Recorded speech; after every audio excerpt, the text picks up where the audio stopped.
Comenzamos con las noticias, vamos rápidamente al sector de Kharkov, un sector bastante importante, donde las cosas pues están continuando un desarrollo bastante acelerado. Primero hay que destacar que, por ejemplo, en la zona de Vovchansk, las fuerzas rusas han comenzado a avanzar a mayor profundidad, ven aquí, están muy cerca ya del hospital, vean acá, están muy cerca ya del hospital en la zona de Vovchansk y van avanzando. Por otro lado, también hay que reconocer que las fuerzas ucranianas en un contraataque han logrado recuperar la localidad de Selene. Como ya podíamos esperar, las fuerzas ucranianas se están movilizando. Se habla de que aproximadamente 10.000 efectivos de las fuerzas ucranianas habrían sido movilizados desde otros frentes hacia la región de Kharkov.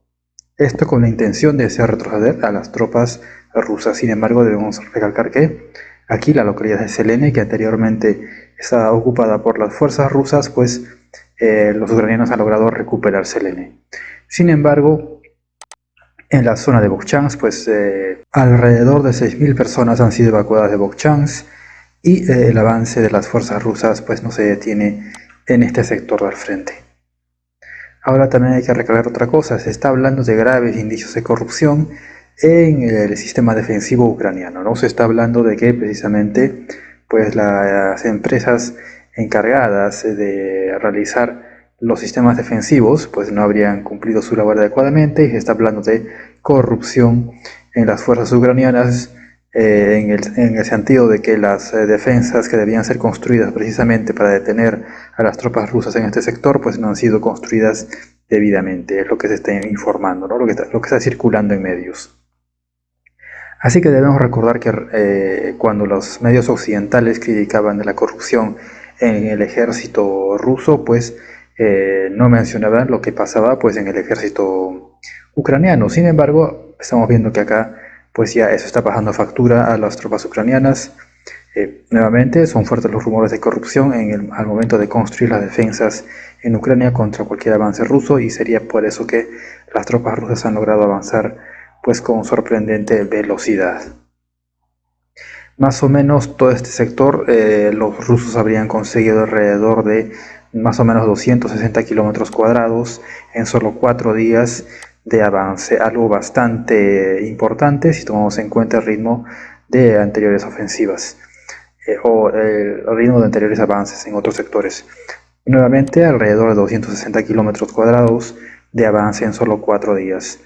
En este sector de Hliuoke se ve que hay algo más de avance en este sector y se espera pues que las fuerzas rusas se dirijan hacia Lipsi.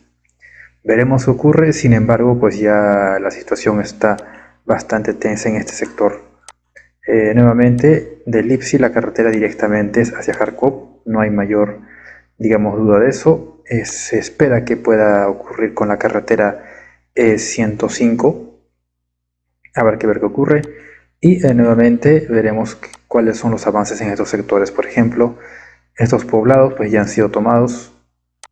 Pero nuevamente, ¿no? Lo más importante es el sector de Vovchansk, que está ocurriendo ya un avance ya bastante pronunciado por parte de las fuerzas rusas. Todavía no llegan al centro, es cierto, pero no están cerca. Ahora vámonos un poco más al sur, a otros sectores del frente.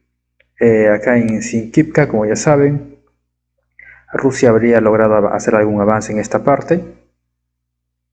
Acá habría logrado hacer algún avance, amenazando gravemente la zona de Kupiansk. Aquí está Kupiansk, vean. Amenazando la zona de Kupiansk. Y nuevamente no se reportan también combates en esta zona, pero vean un momento esto. Vean estas fortificaciones de las tropas ucranianas en los flancos de la carretera. Entonces vean cómo Ucrania pues protege en los flancos la carretera, pero ¿por qué es esta protección? Y hay que también mencionar que vean, esta fortificación ha logrado impedir que las tropas rusas avancen por esta carretera, por lo que les ha obligado a tomar estas localidades, Kislivka por ejemplo, para tener que rodear. O sea, vamos a ver que el esquema es algo como esto. Las fuerzas rusas intentaban avanzar por acá, sin embargo, pues estas defensas han logrado detener a los rusos y Rusia ha tenido que hacer esto, tomando estos poblados para recién poder caer por el flanco a la carretera. Entonces vean cómo las fuerzas ucranianas protegen las carreteras, y eso es porque nuevamente las carreteras son muy importantes para la logística. Por eso se da este tipo de defensas. Muy importantes las carreteras para la logística, y por eso precisamente, como digo, se está dando este tipo de defensas. Ahora vamos a otro sector del frente, al sector de Chasiv-Yar. Un momento, vamos a ir acá a Torsk, en el sector de Limán. Aquí está Limán, aquí está Torsk, que ya saben que Limán es la puerta de entrada a Sloviansk y Kramatorsk. Vamos a ir más al sur. Aquí tenemos Sloviansk, vean, aquí ven la carretera. Ven acá Limán. Y tiene también una carretera hacia la zona de Torsk, hacia la zona de Terni. Pero en esta zona se han producido bastantes bombardeos. Al parecer las fuerzas rusas intentan aprovechar, digamos, el momento de desequilibrio de las tropas ucranianas e intentan avanzar. Pero no hay mayores novedades en ese sector. Vamos ahora un poco más, ahora sí, al sector de Chasiv-Yar, ¿no? Donde hay avances importantes. Según fuentes prorrusas, está habiendo un avance por parte de los rusos en este sector.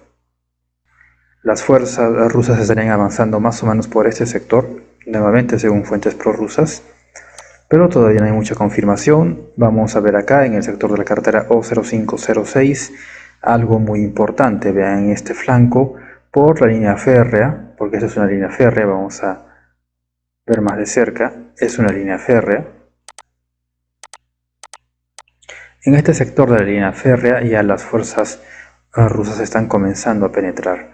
Vamos a ampliar el mapa, vean todo este sector, todo esto, es decir, vamos a marcar así, es decir, por la O0506 se avanza de esta manera y por la línea férrea se avanza por acá. Entonces podemos ver que Rusia nuevamente intenta rodear para destruir, porque, bueno, esto sería que estén maniobrando. ¿Qué va a pasar si logran avanzar? Van a hacer esto. Nuevamente la clásica maniobra rusa de maniobrar, rodear y destruir. Al objetivo, el distrito de los edificios. Ven, se avanza por la carretera O0506 de manera frontal, se está avanzando por la línea férrea y se podría lograr esto. Vamos a este sector que cruza los bosques. Es una línea férrea. Entonces por eso siempre les digo que es importante esto, porque esto es una vía logística. Para realizar los avances en este tipo de guerra de desgaste es importante apoyarse en una vía logística, ya que quien tiene más logística va a ganar la guerra de desgaste. Entonces, mucho tiene que ver la logística en las operaciones tácticas. Por eso vean que Rusia ha avanzado por esta carretera, la T0504. Luego también el avance es acá por la O0506, que han vuelto a recuperar lo que perdieron. Y ahora avanzan por la línea férrea, vean, ya están tomando estos sectores, estas casas. Vean ustedes, comienzan a penetrar hacia el bosque. Ahora habrá que ver cómo responde Ucrania, por ejemplo, desde aquí, ¿no? Desde esta zona de montañas, de colinas, porque tienen una posibilidad de lanzar fuego de artillería también frente a cualquier avance ruso por este sector. Habrá que ver qué se puede hacer. Así que, señores, así están las cosas en Chasiv-Yar, y vámonos ahora de este sector al sector de Kalinina, donde hay importantes avances.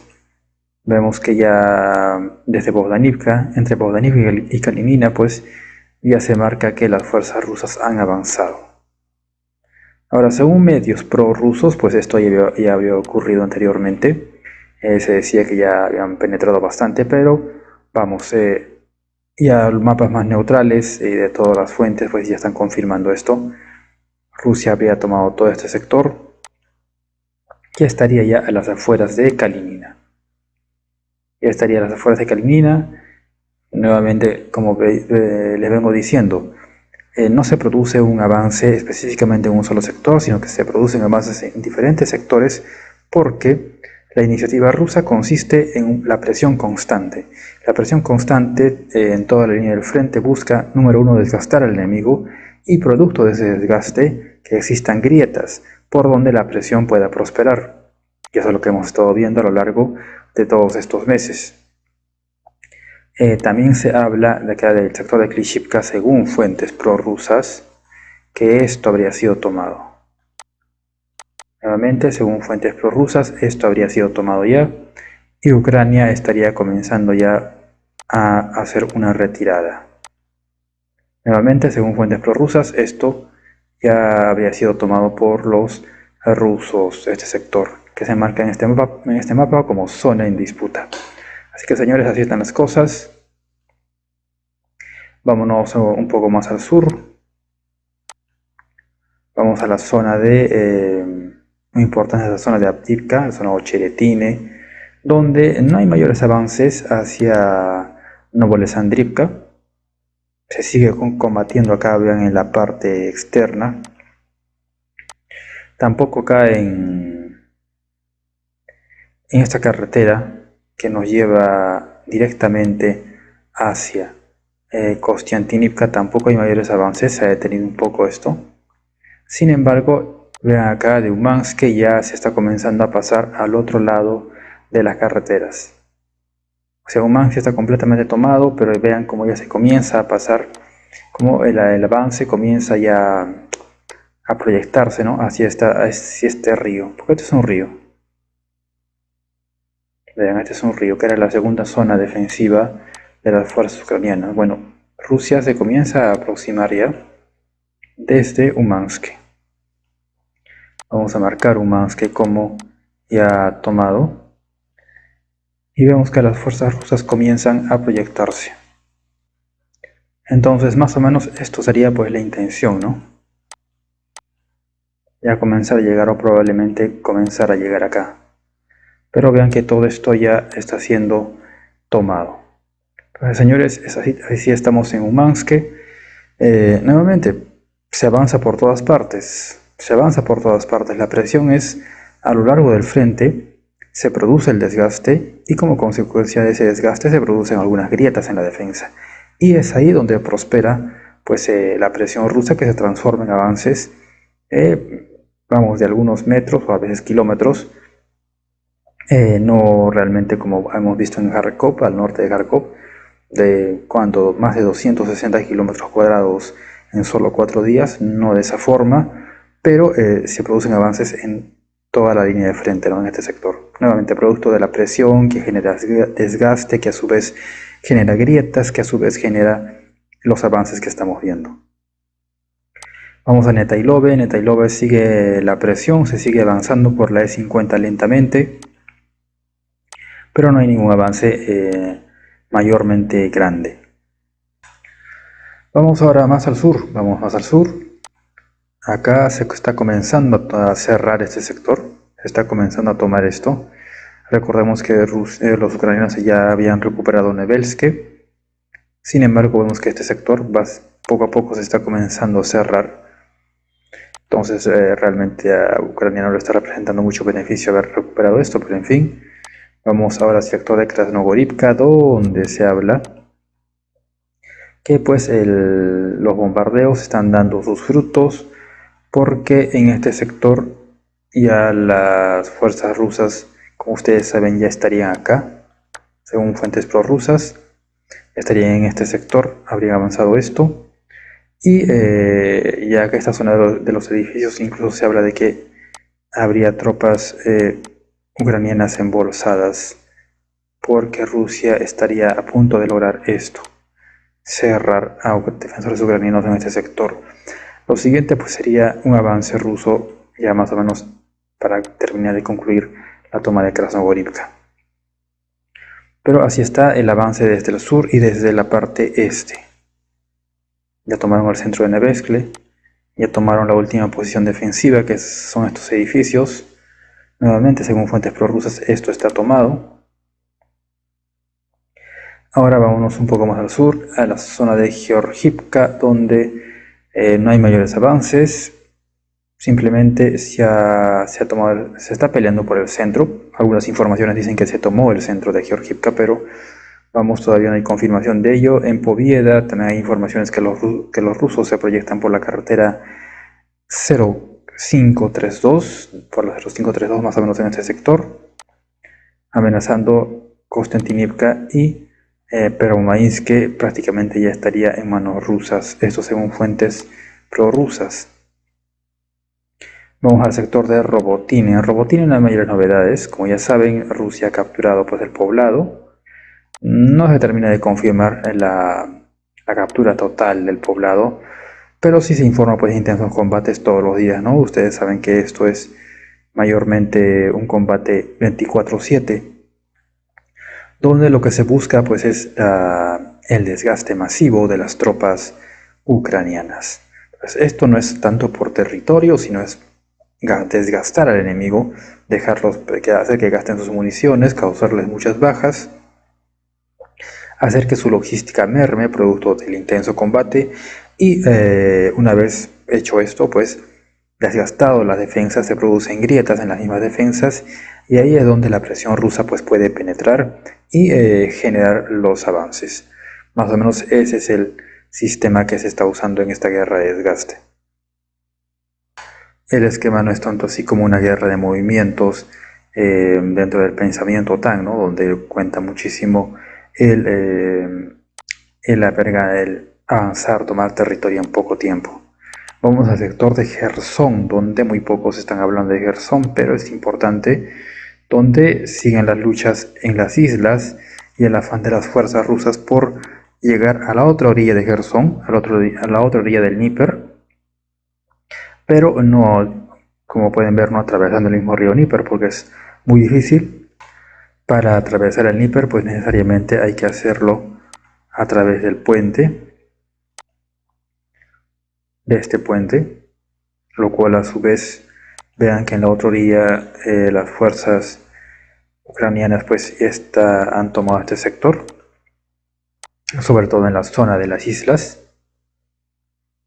Aquí no, aquí está bajo control ruso, pero en esta zona de las islas pues sí hay, digamos, las fuerzas ucranianas tienen el control acá, entonces es un poco difícil pasar por el río.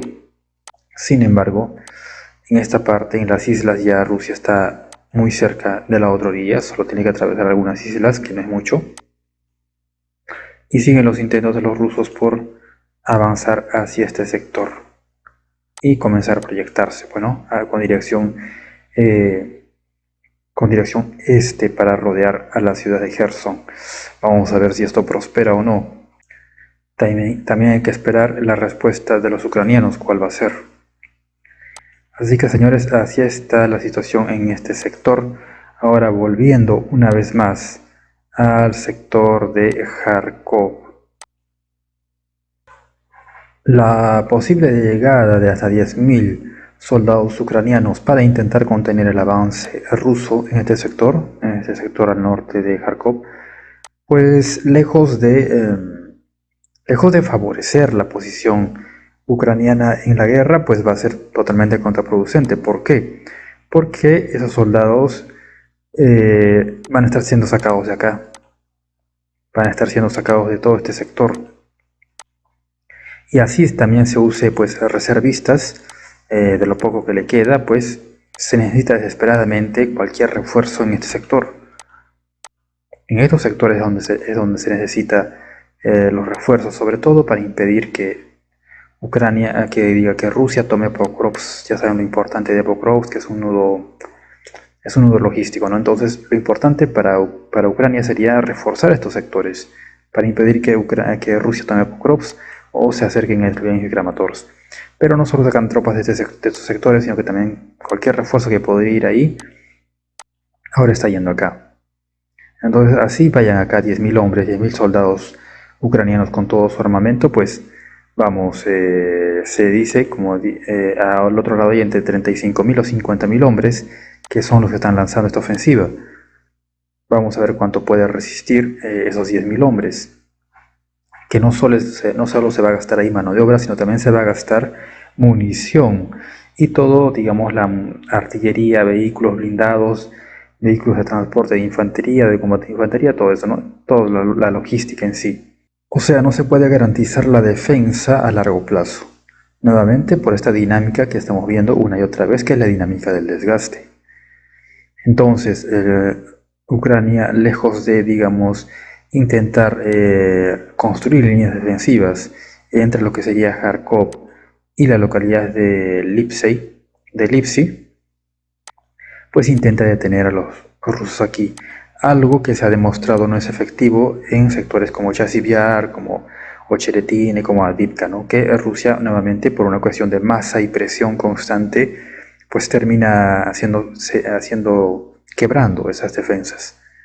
Por lo tanto, lo mejor sería un repliegue lento e intentar construir y usar estos poblados pues, como líneas defensivas. Incluso comenzar a pensar en usar la misma localidad de Kharkov, ya que es bastante grande, como una suerte de fortaleza. Pero bueno, Ucrania, como digo, habría estado moviendo acá hasta 10.000 tropas, hasta 10.000 soldados, para intentar detener la situación acá, el avance ruso. De este lado de Rusia había entre 35.000 y 50.000 hombres, contra 10.000 más, vamos, o sea, es posible que logren aguantar pues algunas semanas, a lo mucho.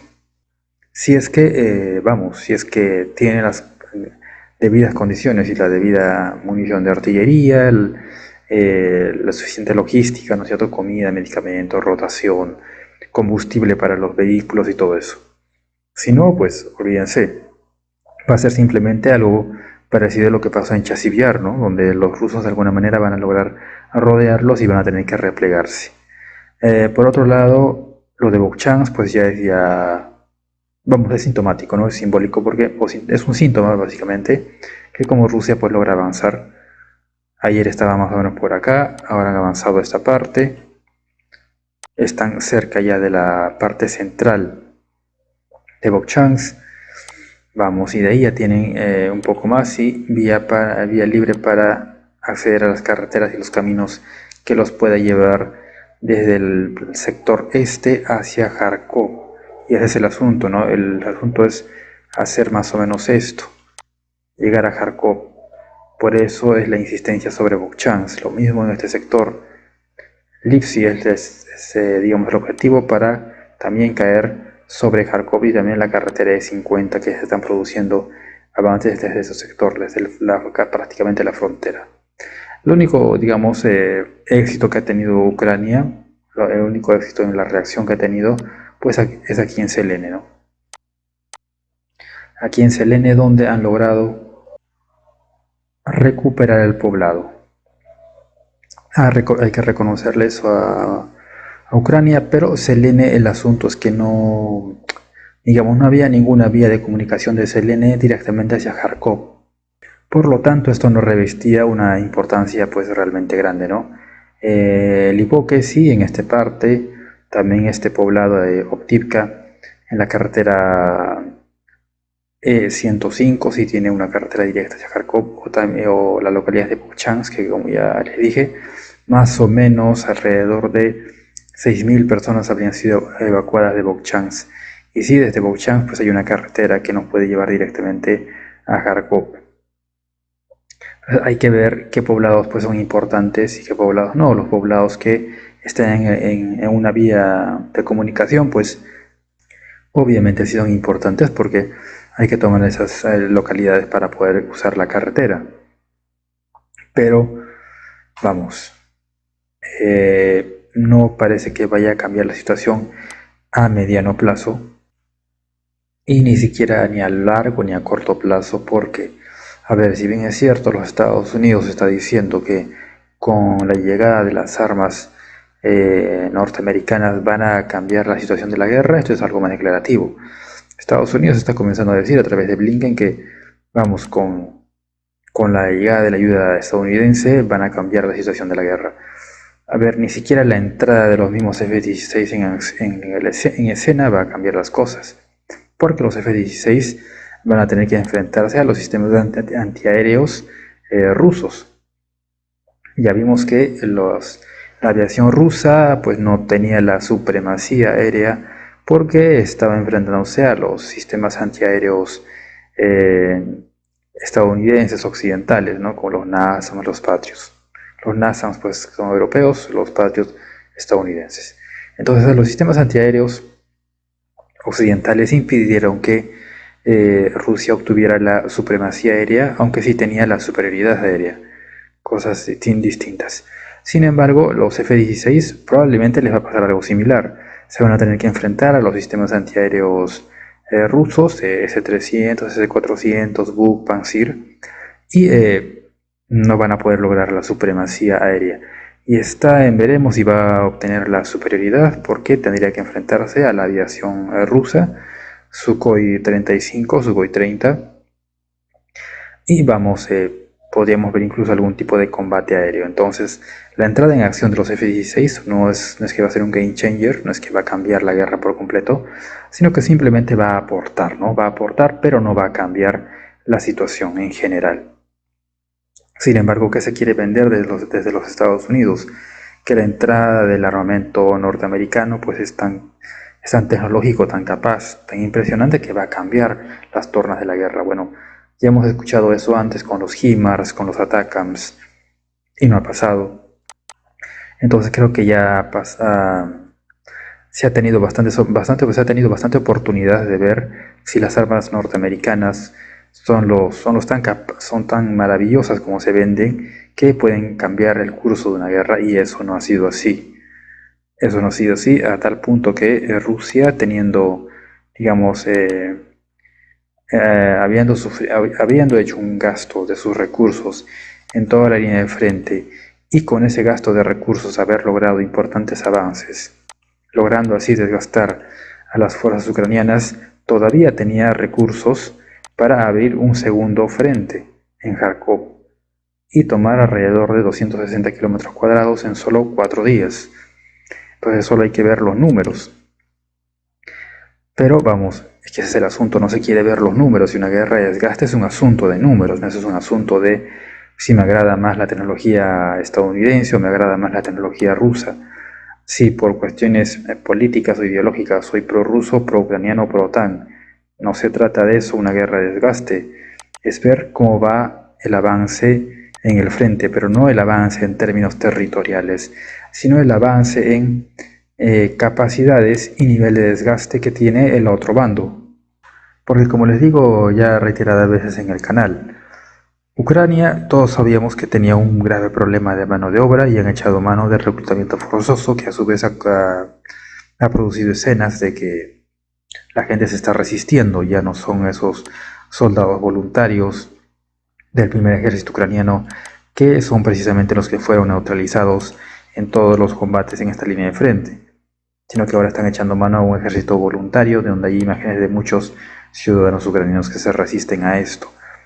Sino que además Rusia no sufre nada de eso, no solo tiene éxito en su iniciativa de presión constante en la línea de frente, sino que además lanza una ofensiva y abre un segundo frente en Kharkov. O sea, vean eso, abre un segundo frente en Kharkov. Y como les digo, si Ucrania se descuida, o dependiendo de las intenciones rusas, podrían abrir un tercer frente en Gerson, porque están ya, vean acá, muy cerca de la otra orilla. Vamos a ver, aquí está Rusia,